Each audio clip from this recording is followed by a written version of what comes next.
This trend was explored in just 3 days.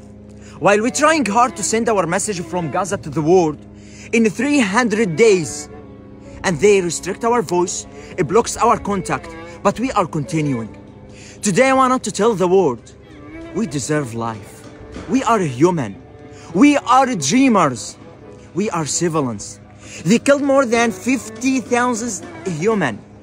They killed more than 20,000 children. But today, I wanted to tell you that we spend many hours in water lines just to take unhealthy water, and you make trends. In the end, I wanted to tell you that it's very important to stand with us. It's very important to share our voice to the world. Do you know why? Because we deserve life.